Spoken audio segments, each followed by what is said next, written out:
Je le disais, si vous nous écoutez depuis 3 jours, vous avez entendu le témoignage de Nicolas qui est monté d'Agen. Vous êtes éleveur de chèvres, vous avez 150 chèvres que vous avez laissées, puis vous nous avez dit vos difficultés, et notamment les difficultés financières, parce que je crois que vous gagnez 350 € par mois. Vous nous avez aussi raconté les vacances que vous prenez, 3 jours simplement avec vos 2 filles. Et puis, vous avez cette expression étonnante, d'ailleurs, je passe des vacances de divorcés, puisque votre épouse et vous ne pouvez pas prendre des vacances ensemble parce qu'il faut garder les chèvres. Donc on voit la difficulté de votre métier. Vous avez terminé cette nuit en garde à vue. Je voudrais savoir pourquoi, qu'est-ce qui s'est passé hier à Rungis et qu'est-ce qui s'est passé au moment de l'interpellation. Alors, pour vous dire, nous avons pénétré dans Rungis sans rien casser. En levant les bras en l'air, il y a eu une bousculade, mais vraiment une bousculade sans aucune... On avait les bras en l'air. Donc, une bousculade avec les CRS face à des agriculteurs de ma carrure, vous voyez.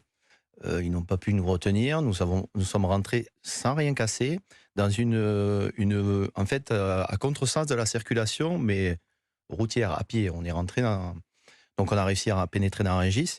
Et là, on a simplement essayé d'ouvrir des portes. Donc on a à chaque fois tiré les portes et au bout d'un moment, dans un des bâtiments, une porte était ouverte. Plusieurs manifestants, donc on est rentré, moi j'en fais partie.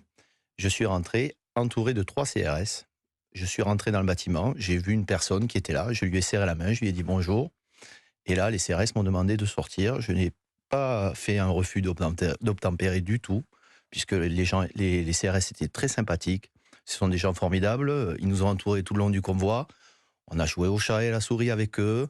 Ça n'a pas toujours été facile, mais il n'y a eu aucun débordement. Vous imaginez 400 personnes, je sais plus de 200 tracteurs, des gens qui sont à bout, fatigués, qui ont fait des heures et des heures de route et qui arrivent devant les CRS, et à chaque fois ça se passe bien, parce que aussi bien du côté des agriculteurs, aussi bien du côté des CRS, tout le monde était responsable, tout le monde était calme, tout s'est bien passé. Alors les CRS interviennent quand vous entrez les à ce CRS moment-là, interviennent et nous demandent de sortir. Voilà, nous avons fait des photos, on était heureux, on était entourés, il y avait la Bravem est arrivée, des gars super souriants, on a serré la main, j'en ai même, vous aurez certainement vu les vidéos, j'en ai même... Bon, il est 17h, 18h hier soir, à ce moment-là. Bon, qu'est-ce qui se passe ensuite? Là, ça dure un petit peu, et puis au bout d'un moment, on nous avertit qu'on va être mis en garde à vue, et que on va passer la nuit Alors, je veux vous dire,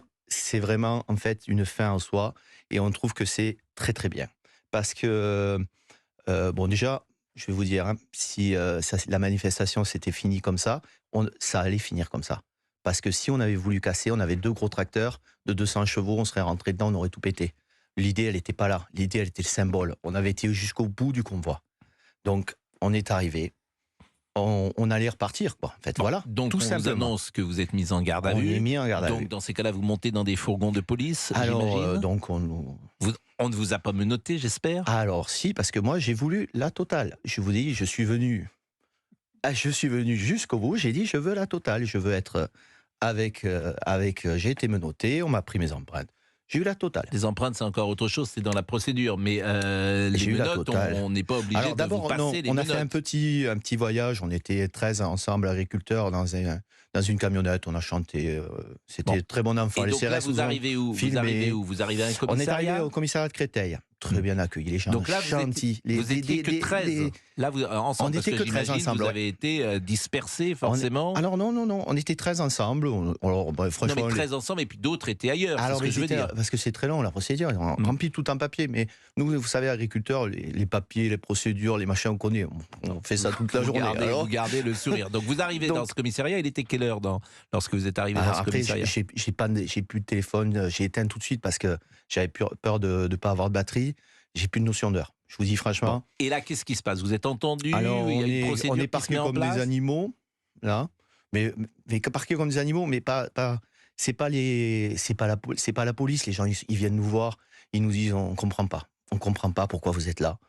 Là, vraiment, on est étonnés. On est avec vous. On comprend pas. Ça, c'est les policiers qui vous disent ça. Les policiers, mais gentils, mais d'une gentillesse. Bon, ils vous donnent de l'eau, j'imagine. Peut-être quelque chose à manger. Vous avez pu manger un peu hier soir. Et alors, après, donc nous, on a fini Donc, à Sainte-Maure-les-Fossés, on a été embarqués. Alors là, j'ai demandé aux policiers qui ça les faisait beaucoup rire d'être menottés parce que je voulais aller jusqu'au bout, quoi. Donc vous partez pour Saint-Maur-des-Fossés. Fossés, donc en voiture à fond, machin, gyrophare, mais voilà, on était vraiment les bandits, quoi.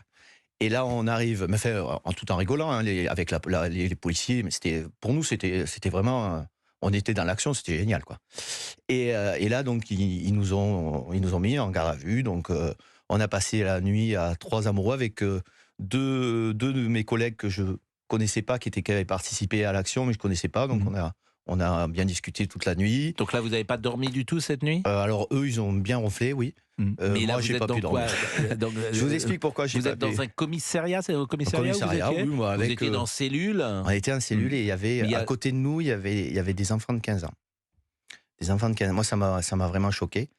Il y avait le monsieur qui s'occupait, alors on appelle ça chef de je sais pas, chef de poste. Enfin, chef de poste. Il y avait un monsieur là, chef de poste, un policier. Il appelait le parent des enfants, il répondait pas, il s'en foutait. Et lui, là, c'est la maman des enfants. Ça m'a choqué. Et pourquoi ils étaient là, ces jeunes de 15 ans? Ils avaient fait une bêtise, je sais pas, il nous a pas expliqué. Mais ils avaient mal à la tête. Il allait leur donner de l'eau. Il disait, ouais, on va aller aux toilettes, il les amenait. Il y en a un il a dit, je me sens pas bien, j'arrive pas à respirer, il l'a amené dehors. Enfin, c'était la maman. Et ce monsieur-là, je vous dis, donc, Saint-Maur-les-Fossés, mais c'est des gens, toute l'équipe là, des jeunes, que des jeunes, formidables. Des policiers formidables. Bon, vous passez donc la nuit. Ouais, mais après, c'était. Je serais resté à Rungis, j'aurais dormi dehors dans mon fourgon au froid. J'étais au chaud. Je vous dis, en France, il faut vraiment mieux être un délinquant qu'un agriculteur. Vous êtes mieux. On était au chaud. Ils nous avaient tout bien installé. Ils nous ont même fait des crêpes. Ils nous ont fait des crêpes. Les policiers nous ont fait des crêpes. C'est la Chandeleur vendredi. Des gens formidables, je vous dis. Oui, c'était la Chandeleur, mais ils ont fait des crêpes. Moi, je trouve formidable votre témoignage. Et je vois que Donna Vidal-Revel entre dans le studio parce que ce témoignage est évidemment formidable. Je vous invite simplement à pas dire trop que les gendarmes ont été sympas parce que je pense à Gérald Darmanin, s'il entend que ces gendarmes font des crêpes pour les agriculteurs, disent je me demande ce qu'on fait là, je me demande pourquoi vous êtes là, on comprend pas, etc. C'est vrai que les policiers, vraiment, ils ont eu beaucoup d'empathie pour vous, mais ils sont là aussi pour exécuter les ordres de la hiérarchie. Donc je voudrais pas qu'il leur arrive, bien évidemment, des petits ennuis. Même si je comprends parfaitement ce que vous dites et j'aurais été policier, j'aurais été comme eux et je vous aurais non seulement fait des crêpes, mais j'aurais apporté le sucre. La déconnexion est tellement grande qu'il ne le verra même pas. Il ne le comprendra pas. La déconnexion entre l'autre monde, moi j'appelle, elle est tellement grande qu'il ne le verra même pas, il ne le comprendra pas. Mais je pense c'est quelqu'un qui comprend. Il ne peut pas le comprendre. Mais je vous assure, je le connais, Gérald Darmanin. Et je pense, vous seriez surpris, parce que je pense qu'il vous comprend. Non, précisément. C'est pas possible. Mais écoutez, il découvre comme ça. Non, il accueille nos collègues le matin au Matignon. Oui, mais parce qu'il est dans son rôle, il est dans le soir, ils finissent en prison. Vous avez déjà vu un pays où on accueille des gens à Matignon, le soir, ils finissent en prison? D'abord, vous voyez ce pays? C'est peut-être pas lui qui a pris la décision, c'est peut-être le Premier ministre ou le Président de la République, d'abord, parce que lui, c'est un exécutant, faut pas se tromper. Tout ministre de l'Intérieur qu'il est, mais forcément, la décision a peut-être été prise au-dessus de lui. Et le sentiment que j'ai, parce que c'est quelqu'un que je connais, qui est maire de Tourcoing et qui est en prise directe avec la réalité, c'est que lui-même découvre ce que nous, on découvre. Sans doute pour la première fois, c'est le fonctionnement de cette Europe. Alors, il est maire de Tourcoing. Moi, je veux qui est vous dire, folle. Il y a une petite on marque commune, une pause, Nicolas. Je vous dis, je vais en pleurer presque. Il y a une petite commune à côté de chez nous, qui s'appelle Tréjoul. Il y a un de mes gars qui est de la commune. Donc il a été, j'ai pas pu encore l'avoir parce qu'il est encore en tôle, quoi. Et ils sont en train d'organiser à la mairie une manifestation. Ils vont tous à Agen pour nous soutenir. Et ça vraiment, ça me fait au cœur. J'ai dit, une petite mairie très jolie, il y a 200 habitants. Le maire, il est motivé. Le maire de Tourcoing, vous voyez, il nous frontole. C'est quelque chose. Je vais presque en pleurer, vous voyez. Et alors, voilà, je voudrais faire un appel. Après la pause. Vous faites l'appel après la pause. Nicolas nous raconte sa garde à vue. Et je rappelle qu'il a quitté Agen lundi et qu'on l'a suivi mardi, mercredi sur la route. Il était en garde à vue toute la nuit.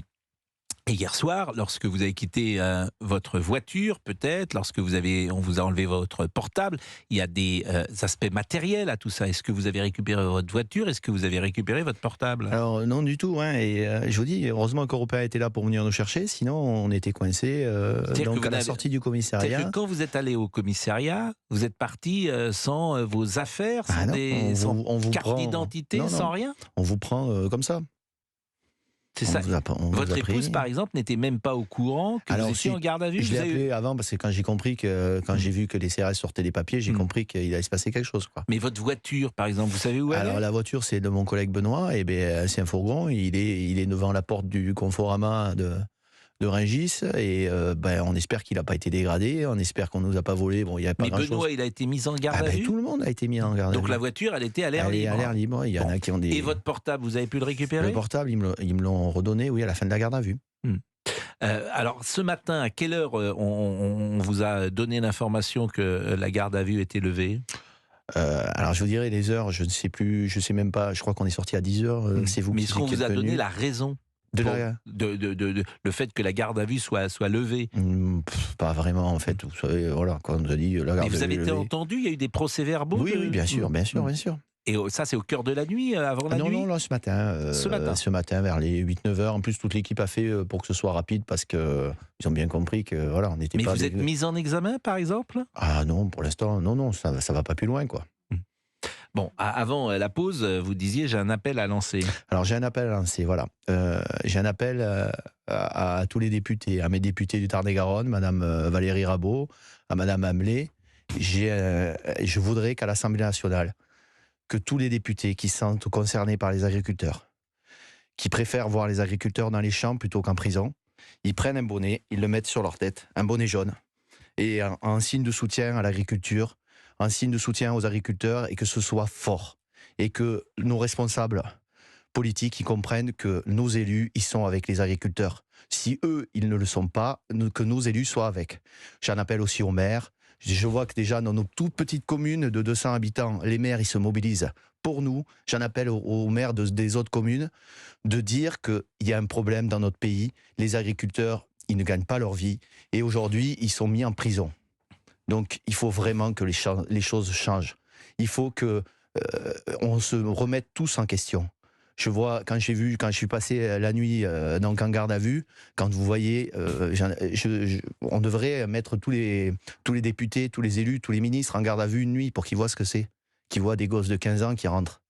Qu'on voit toutes les forces de l'ordre qui vivent avec cette misère et qui s'en sortent formidablement bien. Qui voient ce que c'est ce qui se passe et le résultat de leur politique, de tout ce qu'ils ont fait, quoi. Qu'ils le voient. Bon, en tout cas, ceux qui gouvernent sont évidemment aussi des hommes politiques qui héritent parfois de situations qui ont été mises en place depuis de nombreuses années. C'est le cas évidemment avec l'Europe. Vous êtes sur Europe 1, vous êtes avec Nicolas, qui nous raconte effectivement sa garde à vue. Il est agriculteur, je l'ai dit, il a quitté Agen lundi et il élève des chèvres. 150 chèvres, c'est votre femme en ce moment qui est en train de s'en occuper. Mais qu'est-ce que vous allez faire maintenant ce jeudi? Vous restez sur place? Vous repartez pour Agen? Qu'est-ce qui se passe? Alors, moi, j'ai pas d'informations. Je vous dis, on est sorti garde à vue, vous m'avez pris, j'ai pas d'informations. Et d'ailleurs, monsieur Legras qui est à côté de vous, parce que vous êtes du même syndicat, de la coordination rurale. Alors après, est-ce qu'on sait ce qui va se passer maintenant? Parce que d'abord, vous avez envie de quoi, vous, Nicolas? Alors, d'une part, j'ai envie d'avoir des annonces, mais en même temps... Vous avez peut-être envie de vous reposer aussi, quand même. Oui, mais enfin... Là, vous n'avez pas dormi depuis combien de temps? Presque 3 nuits, oui. Ce que je veux dire, c'est que maintenant, je ne sais pas ce que je peux attendre de personnes qui mettent des gens en prison comme ça. Je pense que là, il y a le dialogue. On vous accueille le matin pour vous demander ce que vous voulez. Le soir, vous finissez en garde à vue. C'est fort, c'est très fort. Je pense que ça s'est jamais vu. Même, on peut parler de dictature. Dans d'autres dictatures, peut-être ça s'est même pas vu. On est dans un... Là, c'est très fort. Il faut que les élus, vraiment, tous les élus, ils en prennent conscience. J'entends ce que vous dites, mais c'est le seul point sur lequel je me permets de vous reprendre, et je comprends votre émotion. C'est vrai que les dictatures, c'est encore autre chose, parce que quand vous entrez en prison, généralement, vous ne ressortez plus. Donc, je me permets simplement de modérer ce que vous venez de dire. En même temps, je comprends l'état dans lequel vous êtes, parce que ça fait 4 jours ou 3 jours que vous ne dormez pas, que cette émotion est forte, que tout ce que vous racontez, les gens sont en empathie avec vous et le comprennent, et qu'effectivement, il faut trouver des solutions et sortir de ce sujet-là. Donc, qu'est-ce qui va se passer maintenant? Alors, il y a plusieurs choses. Déjà, on est en discussion je dirais, pour que les gens qui sont en garde à vue récupèrent leur véhicule et rejoignent leur groupe qui est en Saône-et-Loire, qui devrait redescendre dans le Loir-et-Cher. Mais pour l'instant, bon, j'ai vu qu'on m'avait appelé, mais pour l'instant, il y avait un refus qui puisse bouger. Donc, il y a à peu près, enfin, c'est ce qu'ils me disent, une dizaine de cars de CRS autour de la ferme à Sully-sur-Loire, puisque vous avez des journalistes, je ne sais pas. Mais voilà, ça, aujourd'hui, ça en est là. Moi, ce qui m'embête un peu, c'est qu'on dirait qu'il y a un discours, parce qu'en fait, on a toujours cru que les gilets jaunes, enfin, que les bonnets jaunes finiraient comme les gilets jaunes. Et moi, j'ai toujours, puisqu'on a été longtemps, je suis là depuis le début dans la négociation avec, je dirais, avec ma présidente et d'autres personnes, on a toujours dit qu'on avait une organisation et qu'on avait aujourd'hui des gens qui étaient organisés et qui venaient non pas pour casser, mais pour revendiquer un mal-être et des problèmes financiers.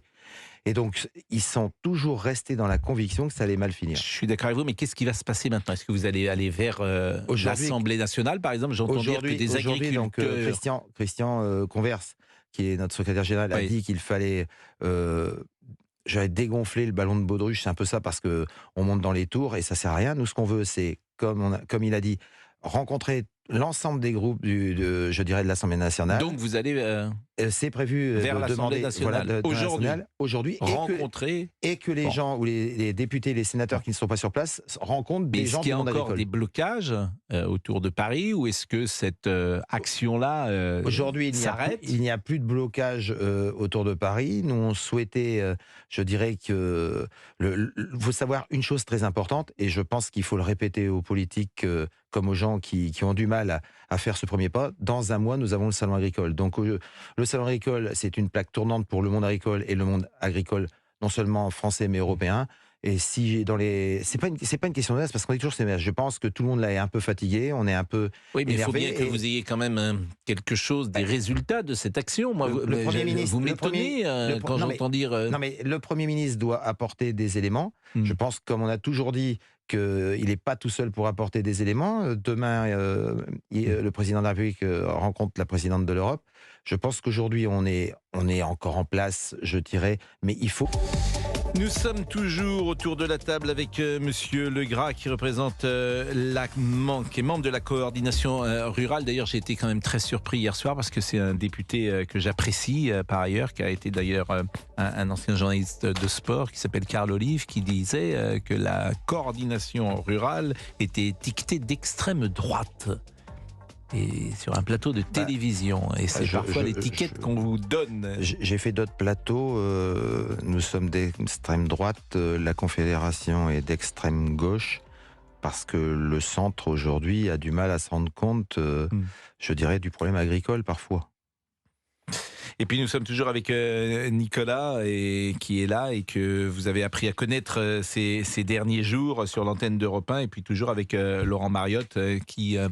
va peut-être nous quitter dans quelques secondes. Oui, exactement. Mais qui connaît si bien ce monde paysan et qui a peut-être des solutions à imaginer. Des solutions, je ne sais pas, mais une pensée déjà pour tous les paysans qui ne sont pas syndiqués. Ils sont nombreux, qui ne peuvent pas être sur le mouvement parce que, comme je le disais, ils n'ont pas assez de bras pour être, comment dirais-je, sur les barrages. Et une façon de soutenir vraiment nos paysans, je le redis, pour ceux qui vendent à la ferme et qui transforment leurs produits, c'est d'aller leur rendre visite, de reprendre cette habitude qu'on avait pendant le Covid, qu'on a complètement oublié et délaissé, de leur rendre visite et de cuisiner avec des produits français, puisque les Français sont prêts à mettre 10 à 15% de plus en dépenses si c'est français. Voilà, donc qu'ils le fassent déjà autour de chez eux et de redécouvrir ce tissu local et agricole qu'on a autour de chez nous. Ouais. Mais par exemple, Nicolas, vous avez 150 chèvres, et ce que vous faites principalement, c'est du fromage. Je transforme tout, oui. Voilà. Bon. Est-ce que les gens qui viennent à la ferme chez vous peuvent acheter des produits que vous vendez en direct? Alors, on ne fait plus de vente à la ferme. Pourquoi? Parce que ça demande beaucoup trop de temps.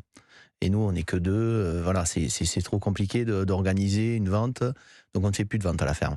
Par contre, J'en reviens à ce que vous dites sur le convoi. Il y avait de tous les agriculteurs, il n'y avait pas des gens syndiqués. Il y en a plein qui nous ont appelés en cours de route et qui nous ont dit on vous rejoint, on n'est pas syndiqués, c'est juste qu'on a envie d'être avec vous. Parce que, oui, on voit que les agriculteurs qui mènent avec vous le convoi, c'est des simples agriculteurs, quoi. C'est des gars comme moi, ils font des petits chiffres d'affaires de 100 000 euros. On est des petits agriculteurs. Tous les gens qui étaient dans le convoi, c'est que des petits exploitants, et ils ne sont pas syndiqués, tous. Hein. Vous êtes Voilà. agriculteur depuis combien Moi, de temps, Nicolas ça fait 22 ans que je suis agriculteur. Vous avez quel âge? J'en ai 44. Vous avez commencé, vous êtes né dedans? Alors, mes parents étaient agriculteurs aussi, oui. Et vos parents, aujourd'hui, ils sont toujours à la ferme? Ma mère, je ne dirais pas son âge à l'antenne, mais elle est encore là beaucoup pour nous aider. La grand-mère, ma femme aussi.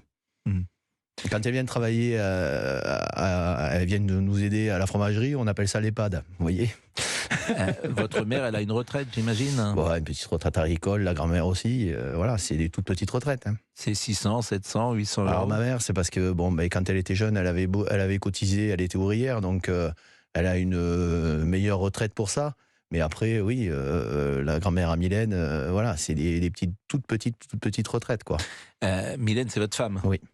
Quel âge ont vos filles, Nicolas? Alors elles ont 5 ans, Sybille a 5 ans et Camille a 10 ans. Bon, est-ce que vos filles, par exemple, vous allez leur dire que peut-être ce serait bien qu'elles choisissent un autre métier que l'agriculture, ou est-ce que vous n'y pensez pas encore? Alors, ce que je me dis, c'est que mes filles, elles feront ce qu'elles veulent et si tant qu'elles sont heureuses, eh bien, ce sera bien, quoi. Alors, moi, si elles ont envie de reprendre l'exploitation, oui, mais après, je vais vous dire, hein, moi, c'est les dernières années qui sont vraiment, les dernières années qu'on vient de vivre, qui sont vraiment très difficiles avec l'augmentation de l'électricité. C'est mon salaire qui est mangé, quoi. En fait, c'est ça. C'est-à-dire que vos parents vivaient mieux que vous? Ah, mes parents, ils faisaient pas des chèvres, mais moi, je vous dis, ça fait 20 ans que je fais des chèvres. Et ça fait du combien fromage, de temps 10 ans, ça fait 10 ans que je fais du fromage. Au début, on faisait des bonnes années. On faisait des années correctes. Là, ça devient plus possible. Quand vous voyez que vous payez 700 euros à deux, ça fait 350 euros chacun pour avoir travaillé 50 heures par semaine, même plus. Bon, c'est aberrant. Faut se comprendre que c'est aberrant. Moi, je fais un emprunt pour payer ma MSA, pour payer mes charges sociales. La MSA, on rappelle ce que c'est? Mes charges sociales. Charges sociales. Je fais un emprunt pour payer ça. Non, mais bon, voilà, c'est le monde à l'envers. C'est le monde à l'envers. Et le banquier avec lequel vous discutez est compréhensif? Parce qu'il vous n'avez pas d'argent devant vous, il n'y a pas de pécule. C'est ça, c'est le problème. Vous êtes en rouge, j'imagine. Ouais, en tout alors cas, après, pas loin d'être en rouge. Là, ça s'arrange si vous voulez, mais on est sur une lame de rasoir permanente, voilà. Avec un salaire quand même de 350 euros par mois, c'est un salaire. Hein. Bon, donc des cotisations qui sont minimum. Donc une fois que vous serez en retraite, on ne sait pas comment vous vivrez. Non, mais après, je vais vous dire, on est des entreprises. Peut-être ça ira mieux demain, peut-être ce sera pire avec 10% ce mois-ci, là, aujourd'hui, 10% d'électricité de plus. Ouais, je vous dis, j'étais à 450 euros par mois, je suis passé à 700, je vais être à 800, voilà. En à peine un an, j'ai payé le double. C'est aberrant. C'est aberrant. Et surtout, on nous annonce 10% d'augmentation. Nous, c'est directement sur notre salaire. Et on apprend la semaine dernière que députés, sénateurs, ils s'allongent 700 euros parce que la vie augmente. Vous imaginez la chose? Non, mais c'est vrai que... on est dans quel monde? C'est vrai que ça tombe mal. Le timing n'était pas bon, même si, alors ils ont dit que c'était des frais de représentation qui n'étaient pas directement de l'argent qui tombait dans leur poche en termes de salaire, mais il n'empêche qu'ils ont augmenté de 700 euros alors que les députés, eux, avaient augmenté de 300 euros. Sénateur, 700 euros, 300 euros. 700 euros, c'est ce que vous gagnez tous les deux. Les 300, c'est le même. Voilà, exactement. Ça. Donc, voilà. Vous imaginez la chose. Alors peut-être, il faut que je me présente... je me présente, il n'y a pas de burn-out à l'Assemblée nationale, il n'y a pas de suicide, hein. Ils vont bien. Hein. Bon, en tout cas, ce qui est frappant aussi dans cette séquence, et je parle sous le contrôle de Mariotte, de Laurent Mariotte, c'est effectivement le profil des gens qui témoignent. C'est ça que aussi la sympathie qu'ont les gens pour vous. Pourquoi ? Parce que la manière dont vous vous exprimez, l'engagement qui est le vôtre, l'émotion qui passe, la passion que vous mettez dans votre métier. J'ai parlé aussi de la solidarité. Toutes ces valeurs-là, effectivement, touchent le plus grand nombre, parce que même avec la manière dont vous avez été interpellé hier, et on vous a vu en train de lever les bras devant les policiers et de dire nous ne sommes pas comme les autres, je crois que c'est ce que vous disiez. On criait qu'on était producteurs. Voilà. Et en fait, vous voyez, Rungis, qu'on nous a annoncé que c'était qu'il n'y avait que des producteurs, que c'était l'excellence française et tout ça, des producteurs, il n'y avait que des producteurs, ils n'ont pas pu rentrer. Alors, moi, je vais vous dire, j'ai une expérience à Rungis. J'ai eu des clients avant le Covid. Un jour, j'ai un exemple qui est énorme. J'arrivais avec mes fromages. Je vendais mon fromage, donc, il y a quelques temps, des fromages qui faisaient 1 kilo, un fromage qui s'appelle le Taillou. Je le vendais aux environs de 13 euros le kilo, voilà. J'ai amené mes fromages, il y a un grossiste qui prenait ces produits-là. Lui, il jouait à peu près le jeu. Ouais, il devait le vendre aux alentours de 20 euros le kilo. Je faisais une animation, donc il y a des fromagers qui sont venus. Il y a un monsieur qui arrive et puis il me dit 20 euros le kilo. Mais ça va pas. Vous voyez pas, moi, sur l'étal, il va falloir que je le vende 45. Ça va être trop cher. Il faut baisser le prix. Ouais, voilà, Vous les marges. Vous voyez la Bon. chose. Vous avez compris ? Merci Nicolas, je vais remercier Laurent Mariotte. Merci Pascal, et vous avez Euh, commencé l'émission en parlant d'agribashing. Je pense que ce mouvement aussi, c'est le moment de voir que les Français se reconnectent avec leurs paysans, leur agriculture, et que c'est ça qui est important, qu'il faut voir, c'est cette solidarité qui est en train de renaître par rapport à ça. Et je trouve que ça, voilà, c'est le bon point. Merci beaucoup. La prochaine fois que vous reviendrez dans ce